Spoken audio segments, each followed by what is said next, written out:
15వ అధ్యాయము 8వ వచనం. యోహాను సువార్త 15వ అధ్యాయము 8వ వచనం. క్రొత్త నిబంధనలో పేజీ సంఖ్య 96వ పేజీలో వ్రాయబడిన దేవుని వాక్యాన్ని బైబిల్ కలిగిన వారు, బైబిల్ చదవగలిగిన వారు నాతో కలిసి చదవడానికి ప్రయత్నం చేయండి. మీరు బహుగా ఫలించుట వలన నా తండ్రి మహిమపరచబడును, ఇందువలన మీరు నా శిష్యులగుదురు. ప్రార్థన. పరిశుద్ధుడైన తండ్రి, మీకు వందనాలు. ఇప్పటి వరకు సియోను గీతాలతో మిమ్మల్ని కీర్తించి, కొనియాడి, శ్లాఘించి, మహిమపరిచి, పూజించి, ఆరాధించే ధన్యత ఇచ్చారు. అందును బట్టి స్తుతిస్తున్నామయ్యా. ఈ సమయంలో కొద్ది సమయం మీరేమై ఉన్నారో, ఎందును బట్టి మేము మిమ్మల్ని ఆరాధించాలో, మీ గొప్పతనం ఏంటో, మీ మంచితనం ఏంటో కొన్ని సంగతులు మీ వాక్యము ద్వారా మీరు మాతో మాట్లాడితే మేము నేర్చుకుని వాటిని ఆధారం చేసుకుని కొద్దిసేపు వ్యక్తిగతంగా ఆత్మతో సత్యముతో మిమ్మల్ని ఆరాధించాలని ఆశపడి మీ వైపు చూస్తూ ఉండగా మీరే మాతో మాట్లాడి మహిమ పొందమని యేసుక్రీస్తు ప్రభు నామంలో స్తుతించి ప్రార్థిస్తున్నాము తండ్రి. మంచిది.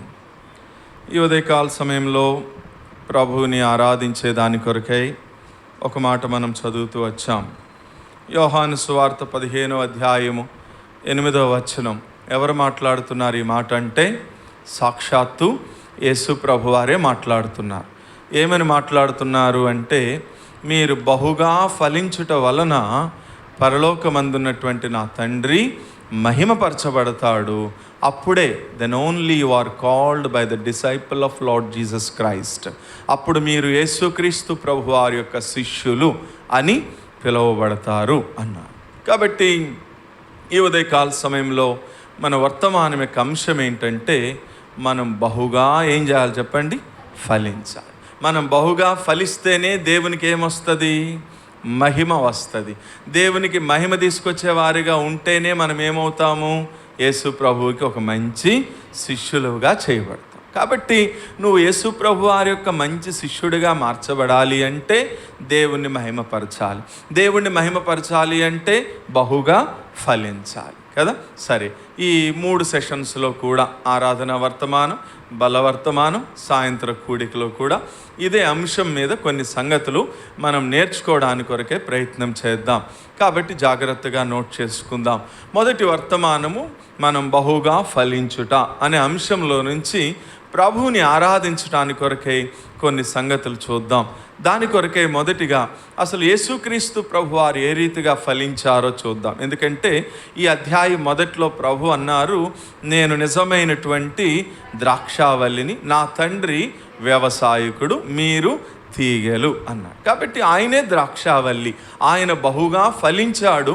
ఆ ఫలభరితమైనటువంటి జీవితాన్నే మన నుండి కూడా ఆయన ఏం చేస్తున్నాడు? ఆశిస్తూ ఉన్నాడు. కాబట్టి ఆయన ఏ రీతిగా ఫలించాడో కొన్ని సంగతులు దేవుని వాక్యంలో నుండి చూసి వాటిని హేతువు చేసుకుని ప్రభువుని ఆరాధించడానికి కొరకై మనల్ని మనం సిద్ధపరచుకుందాం. దాని కొరకు ఒక మాట మనం చూద్దాం రండి. పరమగీతము 1వ అధ్యాయము 14వ వచనాన్ని చదువుదాం. పరమగీతము 1వ అధ్యాయము 14వ వచనం. నాకు నా ప్రియుడు ఏన్గేది ద్రాక్షావనములోని కర్పూరపు పూగుతులతో సమానుడు. చాలు. ఈ వచనాన్ని ఆధారం చేసుకుని మనం ఒక 5 సంగతులు, ఈ వచనంలో ఉన్న ఒక 5 సంగతుల్ని మనం జ్ఞాపకం చేసుకుంటూ ప్రభువుని ఆరాధన చేద్దాం. ఏమంటుంది షూలామితి ఈ వచనంలో? నాకు నా ప్రియుడు అంది షూలామితి. ఇక్కడ ఆగుదాం. మొదటి మాట, ఈ ఉదయకాల సమయంలో షూలామితితో కలిసి నీవు నేను కూడా ప్రభుని ఆరాధించడానికి కలిగిన మొదటి కారణం ఏంటి అంటే, షూలామితి ఇట్లా అంటుంది. ఏమని అంటే, హీఈస్ మై బిలవ్డ్. అతడు ఎవరికి ప్రియుడట? నాకు ప్రియుడు అంటారు. ఈ అనుభవంలో ఉండాలా ఆరాధించే ప్రతి ఒక్కరూ కూడా. ఏమని? ఆయన నా ప్రియుడు అని చెప్పే అనుభవంలో ఉండాలి. చాలామంది ఏమంటారు చెప్పండి? ఆరాధన చేయమన్నా లేకపోతే ప్రార్థన చేయమన్నా ఏమంటారు చాలామంది చెప్పండి? ప్రభువా, మా పాపముల కొరకు చనిపోయావు, మా కొరకే భూమి మీదకి వచ్చావు, మేమందరము పాపులము, మమ్మల్ని రక్షించావు అని వాడతారు. అంటే దాని అర్థం ఏంటి? వీళ్ళు చెప్పట్లా, వ్యక్తిగతంగా అందరినీ కలిపి చెప్తున్నారు. అట్లా కాదు. షులామితి ఏమంది? మా అందరికీ ప్రియుడు, మాకు ప్రియుడు అందా? అనలా. ఏమంటుంది? He is my beloved. అందుకని వ్యక్తిగత ఆరాధన కదా. బయట సంఘాల్లో మనందరం లేచి నిలబడదాం, మనందరం చేతులు పైకెత్తుదాం, మనం ఆరాధన చేద్దాం అని చెప్పి ఒక పాడుపాడి ఆరాధన చేసి చేతులు ఇప్పేస్తే ఏమైపోయింది? ఆరాధన అయిపోయింది. అంతే, వాళ్ళకి తెలిసిన ఆరాధన అదే. కానీ దైవజనుడు భక్సింగ్ గారికి పల్లవరపు కొండల మీద దేవుడు దర్శనం ఇచ్చినప్పుడు స్పష్టంగా చెప్పాడు, భక్సింగ్, ఆరాధన అంటే ఎట్లా ఆరాధన చేయాలా? వ్యక్తిగతంగా ఆరాధన చేయాలి. ఒక సహోదరుడు, ఒక సహోదరి వ్యక్తిగతంగా ఆరాధన చేయాలా కదా. వారి వ్యక్తిగతమైనటువంటి అనుభవపూర్వకంగా ప్రభువుని ఆరాధించాలా అన్న విషయాన్ని బయలుపరిచినాడు. కాబట్టి మన సంఘంలో వ్యక్తిగతంగా మన ప్రభువుని ఏం చేస్తాం? ఆరాధన. అంటే దాని అర్థం షులామితి అంటుంది, హీ ఈజ్ మై బిలవ్డ్, అతడు నాకు ప్రియుడు అంటుంది. అంటే ఎప్పుడు అనగలము నాకు ప్రియుడు అని అంటే, ఎప్పుడైతే నీవు వ్యక్తిగతంగా యేసు ప్రభువారిని నీ సొంత రక్షకుడిగా ఎప్పుడైతే అంగీకరిస్తావో, యేసు ప్రభువారు నా పాపముల కొరకే ఆయన శిలువలో చనిపోయినాడు, నా పాపముల కొరకే ఆయన సమాధి చేయబడ్డాడు, నా పాపముల కొరకే ఆయన మరణాన్ని గెలిచి పునరుత్థానుడై మరలా తిరిగి లేచాడు, నా కొరకే ఆయన మరలా తిరిగి రానై ఉన్నాడు అన్నటువంటి విషయాన్ని నువ్వు వ్యక్తిగతంగా ఎప్పుడైతే గ్రహిస్తావో, ఎప్పుడైతే వ్యక్తిగతంగా యేసుక్రీస్తు ప్రభువారిని నీ సొంత రక్షకుడిగా, నీ సొంత ప్రియుడిగా, నీ సొంత ప్రాణప్రియుడిగా నువ్వు ఎప్పుడైతే నీ హృదయంలో ఆయన ఆహ్వానిస్తావో, అంగీకరిస్తావో, అప్పుడు మాత్రమే నువ్వు కూడా చెప్పగలవేమని, హీ ఈజ్ మై బిలవ్డ్, ఈయన నాకు ప్రియుడు అని. అర్థమైందా? కాబట్టి నువ్వు ఫలించిన అనుభవంలోనికి వచ్చిన వ్యక్తివి అంటే ఎప్పుడు అంటే, ఎప్పుడైతే ఆయనని నీ సొంత రక్షకుడిగా అంగీకరించి ఆయనను నువ్వు వ్యక్తిగతంగా ఎప్పుడైతే నువ్వు ఆత్మతో సత్యముతో ఆరాధించి అనుభవంలోనికి వస్తావో, అప్పుడే నువ్వేమైనట్లో తెలుసా? ఫలించినట్లు. అట్లా లేకపోతే నీకు ఇంకా వాక్యం అర్థం కాలేదు అని అర్థం అన్నమాట. అర్థమైందా? ఎప్పుడు కూడా ఏమనాలా? మా పాపముల కొరకు చనిపోయావు ప్రభువా అని కాదు ఆరాధన చేయాల్సింది. ఏమైనా ఆరాధన చేయాలా? వ్యక్తిగతంగా, యేసు ప్రభువా, నా పాపముల కొరకు నువ్వు చనిపోయావయ్యా, నా కొరకే మానవుడిగా భూమి మీదకి దిగి వచ్చావయ్యా, నన్ను రక్షిస్తూ వచ్చినావు ప్రభువా, నన్ను లేవనెత్తుతూ వచ్చినావయ్యా, నన్ను ఈ రోజున నీ ప్రజల ప్రధానులతో కూర్చోబెడుతూ వచ్చినావయ్యా, ఆ హేతువుని బట్టి నేను నీకు ఏమిచ్చి నేను రుణం తీర్చుకోగలను అని ప్రభువుని మనం ఏం చేయాలా? ఆరాధించాలి. సరేనా? ఇది మొదటి మాట. షులామితి అంటుంది ఆయన నాకు ప్రియుడు అంది. రెండవ మాట ఏమంది? చదవండి. దాంట్లో నాకు నా ప్రియుడు ఏంగేది, అక్కడ ఆగుదాం. ఇది రెండవ మాట. ఏమంది షులామితి? నాకు నా ప్రియుడు ఏంగేది అంది. ఏంగేది అనేటటువంటి పదానికి అర్థం ఏంటి? వాళ్ళు రాయట్లేదు, నువ్వు ట్యాబ్లో రాత్నవా? రాయ్. ఏంగేది అనేటటువంటి పదానికి అర్థం ఏంటి అంటే, ఏంగేది అంటే మేకపిల్ల యూట అని అర్థం. ఆ పదానికి అర్థం చెప్తున్నా నేను. ఏంగేది అంటే మేకపిల్ల యూట అని అర్థం. ఇది ఎక్కడ ఉంది ఏంగేది అనేది అంటే, మృత సముద్రం డెడ్ సీకి 400 మీటర్ల ఎత్తులో ఉన్నటువంటి భాగము ఏంగేది. అసలు ఇంతకీ ఏంగేది అంటే ఏంటి అంటే, ఏంగేది అనేది ఏం లేదు, ఒక వనం. ఆ వనం పేరు ఏంగేది, లేదా ఒక తోట అన్నమాట. ఆ తోట పేరు ఏంగేది. సరే, ఈ ఏంగేదినే ఆది కాండంలో మీరు చూస్తే హససోన్ తామార్ అనేటటువంటి పేరుతో రాయబడి ఉంటుంది. మీరు ఆది కాండంలో చదివితే హససోన్ తామార్ అనే పేరు రాయబడి ఉంటుంది. అదే ఏంగేది. సరే, మంచిది.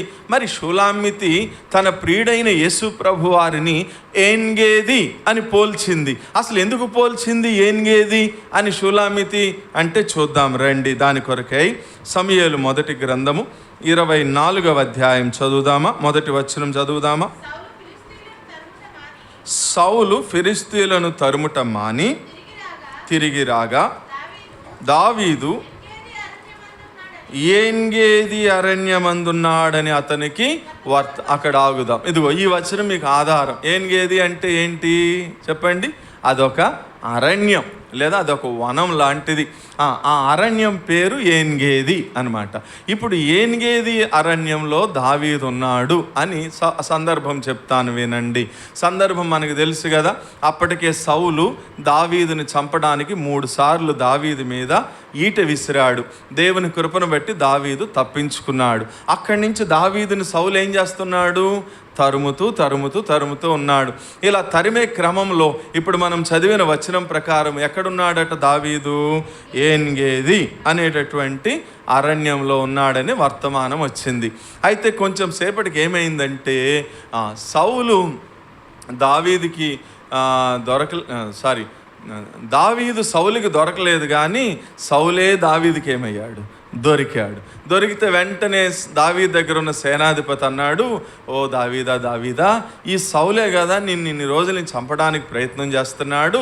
ఇప్పుడు కరెక్ట్గా ఈ ఏన్గేది వనంలో ఈ సౌలు నీకు దొరికాడయ్యా, నిద్రపోతున్నాడు, ఇదే నీకు అదను, ఒక్క దెబ్బకి చంపేయాడు అన్నాడు.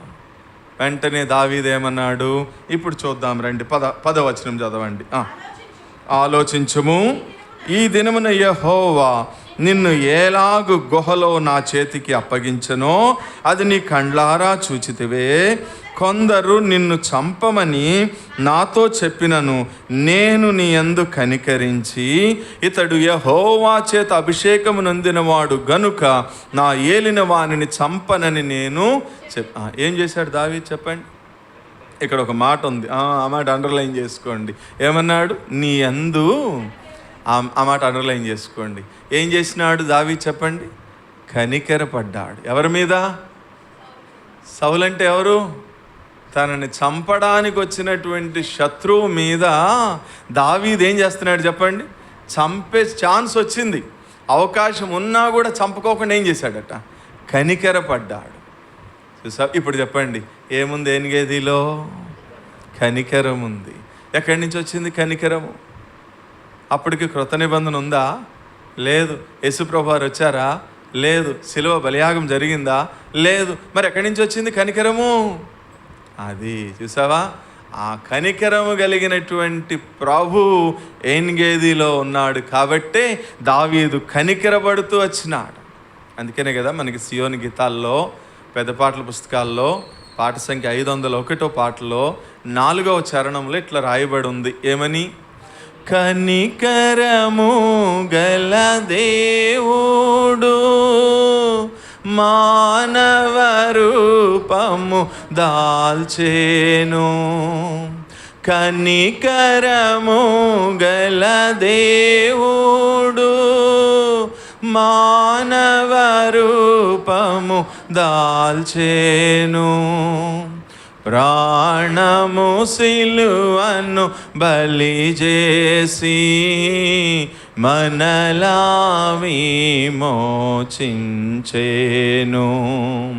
ప్రాణము సిలువను బలి చేసి మనలా విమోచించెను.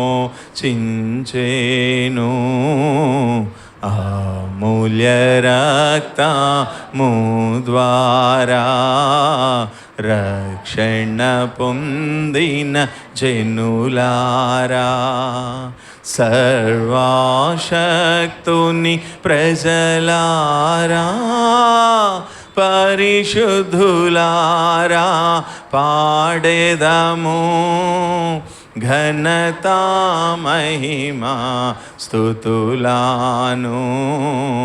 పరిశుద్ధులారా పాడేదము. చెప్పండి, ఎవరి దేవుడు? కనికరము కలిగిన దేవుడు. Is the God of compassionate God. అందుకనే కొత్త నిబంధనలో చాలాసార్లు ఏమని రాయబడి ఉంటుందంటే, యేసుప్రభు వారి గురించి రాసేటప్పుడు ఇంగ్లీష్ బైబిల్లో హీ మూవ్డ్ విత్ కంపాషన్ అని రాయబడి ఉంటుంది.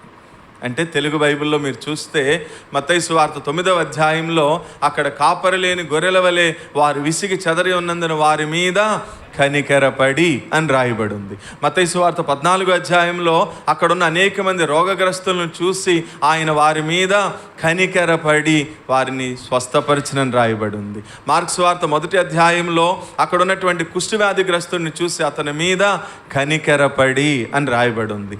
మార్కు సువార్త 5వ అధ్యాయంలో సేన అనేటటువంటి దెయ్యాలు పట్టిన వ్యక్తిని చూసి అతని మీద కనికరపడి అని రాయబడి ఉంది. త్రోవ పక్కన కూర్చున్నటువంటి గుడ్డివారిని చూసి వారి మీద కనికరపడి అని రాయబడి ఉంది. లూకాసు వార్త 7వ అధ్యాయంలో నాయీను అనే గ్రామంలో ఉన్నటువంటి విధవరాల మీద కనికరపడి. ఇట్లా మీరు కొత్త నిబంధన అంతా చూస్తే సువార్తల్లో 4 సువార్తల్లో ప్రతి చోట ఈ మాట ఎక్కువ కనిపిస్తుంది. కనికరపడి, కనికరపడి, కనికరపడి.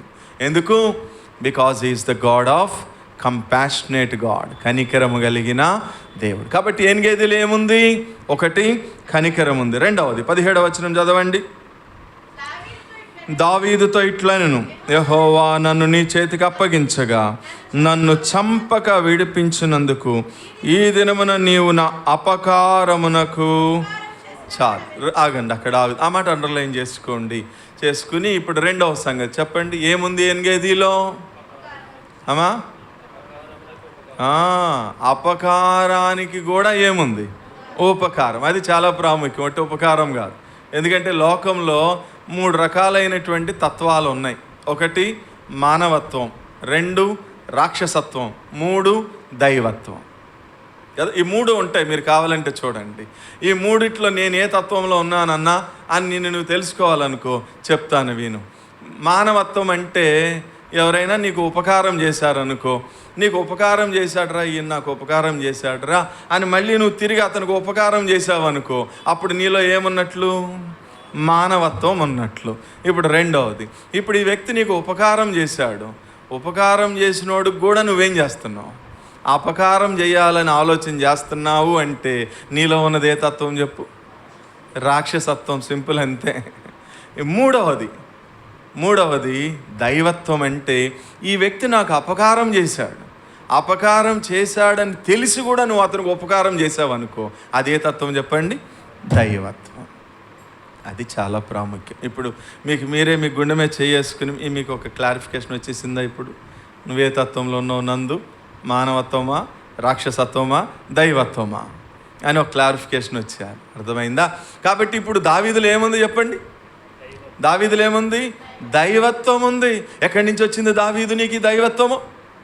అపకారం చేసినటువంటి సౌలు నిన్ను చంపాలని చూస్తున్నాడే, అట్లా నీకు అపకారం చేసే సౌలుకి నువ్వు ఉపకారం చేయాలనేటటువంటి దైవత్వం నీకు ఎక్కడి నుంచి వచ్చింది దావీదు అంటే? ఎక్కడి నుంచి వచ్చింది? మళ్ళీ యేసు ప్రభువే. యేసు ప్రభువులోనే ఆ దైవత్వం. అందుకని ఆయన ఏమన్నాడు?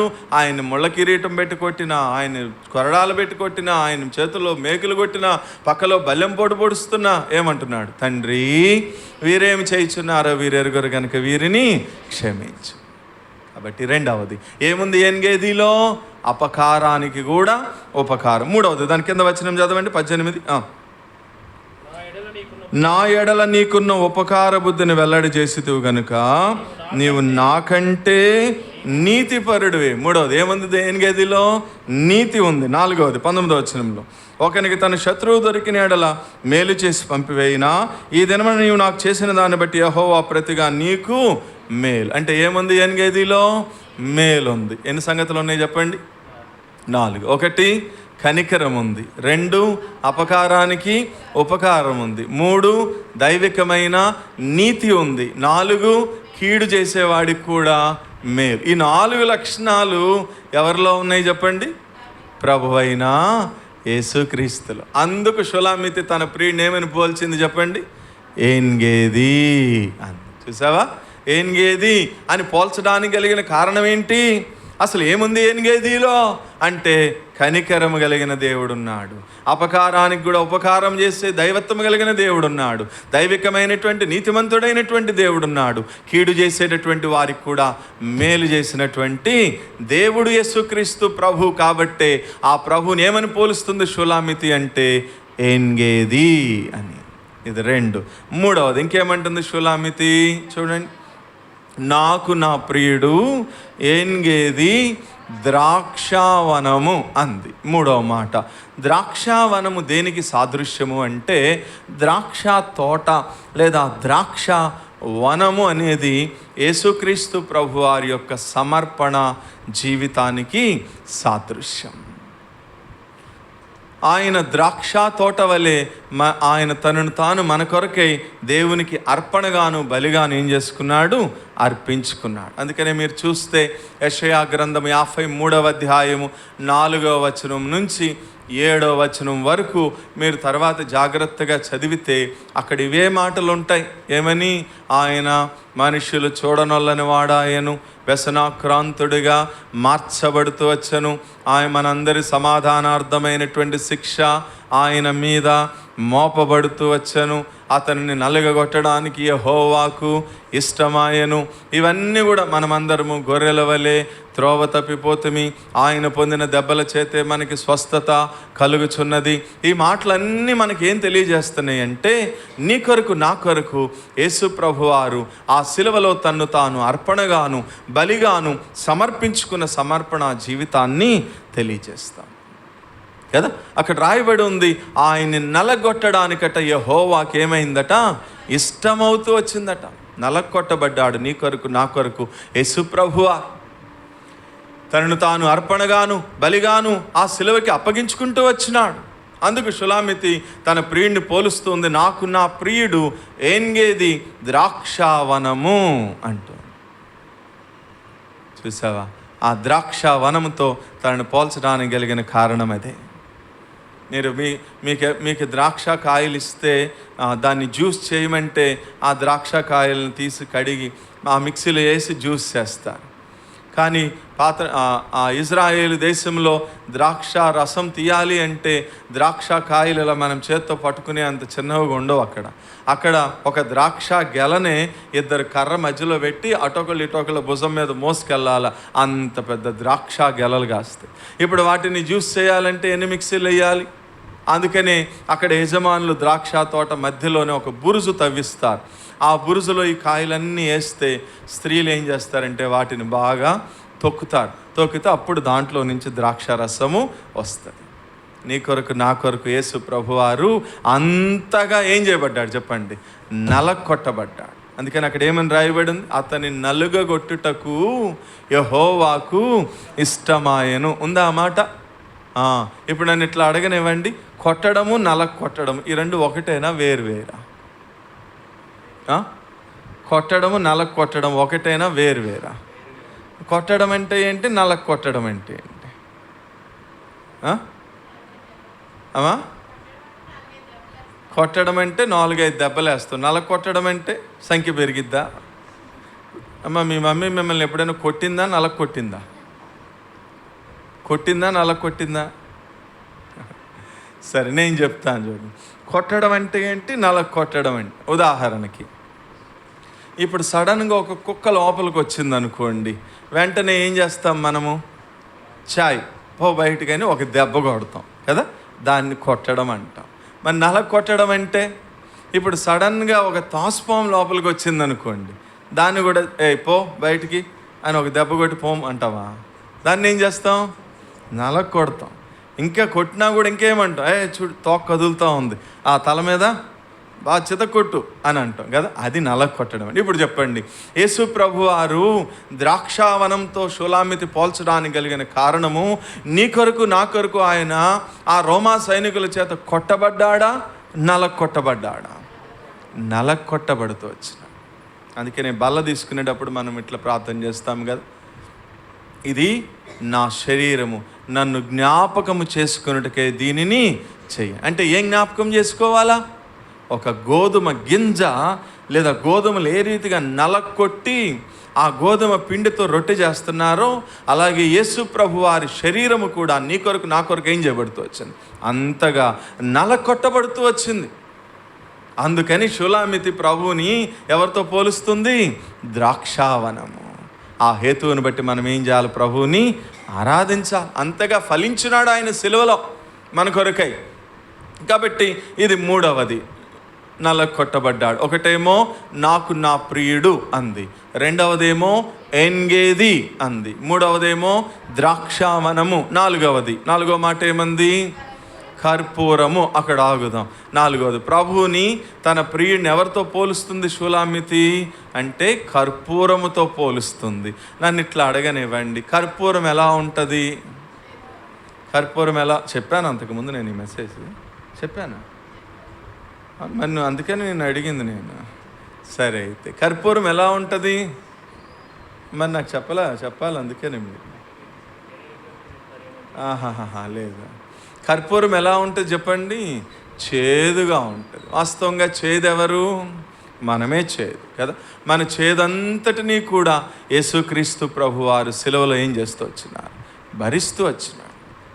ఆయన మన చేదంతటినీ కూడా ఆ సిలువలో ఆయన సహిస్తూ వచ్చినాడు. అంటే చేదు దేనికి సాదృశ్యము అంటే? శ్రమలకి సాదృశ్యం. యేసు ప్రభువారు మన కొరకు అనుభవించినటువంటి శ్రమలకి సాదృశ్యము కాబట్టే ఆయన మన చేదంతటినీ భరించినాడు. అందుకని షూలామితి అంది, నాకు నా ప్రియుడు కర్పూరముతో సమానం. ఆఖరికి ఐదవది ఏమంది? కర్పూరపు పూగుత్తులతో సమానుడు. కర్పూరపు పూగుత్తులు పరిమళ వాసన కదా. ఎఫెసీ పత్రిక 5వ అధ్యాయం 2వ వచనంలో రాయబడి ఉంది. ఏమని చదవండి? ఎఫెసీ పత్రిక 5వ అధ్యాయము 2వ వచనంలో,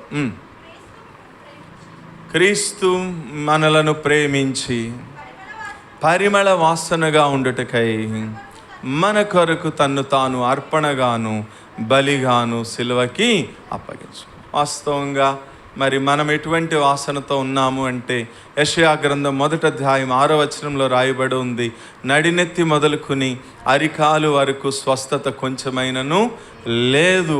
మన ఒళ్ళంతా కూడా ఎట్లా ఉన్నాయట? పచ్చి పుండ్లు, అవి కట్టబడలేదు. గాయాలు, దెబ్బలు, అవి మెత్తన చేయబడలేదు, తైలముతో పిండబడలేదు. కానీ అందువల్ల వాటిలో నుంచి ఏమొస్తుంది?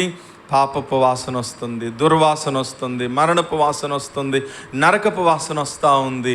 వీటిలన్నిటి వాసనతో ఉన్నటువంటి మన జీవితాలని ఈ రోజున క్రీస్తు యొక్క సువాసన, క్రీస్తు యొక్క పరిమళ వాసనగా చేయి నిమిత్తమై యేసు ప్రభువారు తన్ను తాను అర్పణగాను బలిగాను సిలువకి ఏం చేసుకున్నాడట? అప్పగించుకుంటూ వచ్చినాడు. అందును బట్టి షూలామితి అంటుంది, నాకు నా ప్రియుడు ఎంగేది ద్రాక్షావనములోని కర్పూరపు పూగుతులతో సమానుడు. కాబట్టి ఈ ఉదయకాల సమయంలో ప్రభుని ఆరాధించడానికి కలిగిన కారణము, ఆయన కనికరము కలిగినటువంటి దేవుడు, ఆయన అపకారం చేసిన మనకు కూడా ఉపకారం చేసినటువంటి దేవుడు, ఆయన కీడు చేసే మనకి మేలు చేసినటువంటి దేవుడు. అంత మాత్రమే కాదు, ఆయన నీ కొరకు నా కొరకు తన సమస్తాన్ని కూడా ఆ సిలువలో అర్పణగా బలిగా అర్పించుకున్నాడు. మన చేదంతటినీ కూడా ఆయన భరించి ఈ రోజున మధురమైనటువంటి జీవితాన్ని దేవుడు మనకు అనుగ్రహిస్తూ వచ్చినాడు. మన కొరకే ఆయన శ్రమపరచబడుతూ వచ్చినాడు, మన కొరకే ఆయన నలకొట్టబడుతూ వచ్చినాడు. అంత మాత్రమే కాదు, పాపపు వాసన, నరకపు వాసన, దుర్వాసన కొడుతున్నటువంటి మన జీవితాలని ఈ రోజున మధురమైనటువంటి పరిమళ సువాసన కలిగినటువంటి వ్యక్తులుగా చేసిన హేతువును బట్టి మనం కూడా ప్రభువుని ఏం చేయాలా?